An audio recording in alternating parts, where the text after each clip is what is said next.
Мысалы Расулаллах айтады, балаларды атқа мінгізіп үйретіңдер, суға жүзгізіп үйретіңдер, кейін садаға атып үйретіңдер дейді.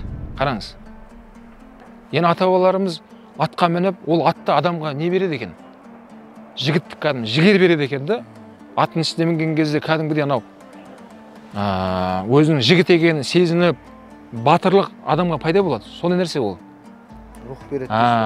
Енді сол нәрсені қазір заманда енді жоқ дей берсең, бәр нәрсе жоқ болып кетеді. Қазақ айтады ғой, жақсы сөз сөйлеңдер дейді ғой.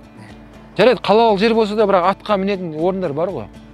Соны баласын ертіп алып дейді, енді көлігіне баласын ертіп алып, анау ат мінетін жерге барып, ана ат баласын мінгізіп, өзі мініп көрсетсе, бала келесіде ол атқа мініп атқандағы көлігін киімін кигеннен бастап, бала ана телефон тастайды.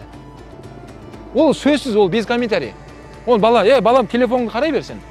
Мен атқа мініп келейін деп айтып көрдің бе? Әке, жоқ, мен сізбен бірге барайыншы дейді. Неге? Өйткені балада сыртта оятатын нәрсе бар оған, түсінесіз ба? Яғни оның телефондан да басып кетті ары қарай. Енді әрине оның сыртта жаңағыда әкесі, ағасы немесе, оны сырттағы нәрсені істеп бермесе, бала телміріп отыра береді үйде. Әйтеуір бірдеңені уақытын өткізу керек. Мысалы айтады, балам, бар бөлмеңе кет дейді. Ма телефонды алып бөлмеңе шықпа дейді. Оның ата-анасының ойлап тұрғаны, бала әйтеуір шоламай бөлмесінде болса, әйтеуір яғни тыныштық. Балаң оның тыныштық, оған да керек сол. Баланың бөлмесін қылмау керек. Керісінше баланың жанында ертіп жүру керек негізінде. Баланың жанында, кел, әңгіме тыңда. Дастархан басын отқан кезде дұрыс әңгіме айтылу керек.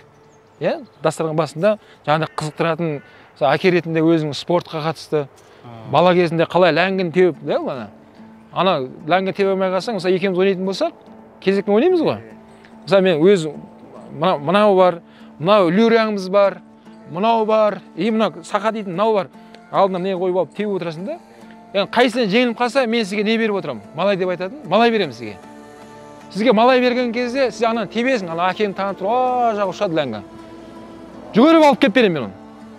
Қашан соны сізден атқан кезде, тепкен кезде, мен ананы қағып алғанға дейін мен сізге малай бола беремін ғой үшін.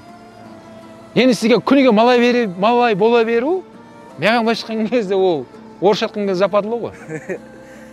Сен бүйтіп жүресің де, ана мен әрдайым маған малай береді деп. Мен не істеймін енді? Мен енді соны жаттығуды көбірек істеймін үйде. Жаңа ләңгіні алып аламын да, күніге жаттығу ғой.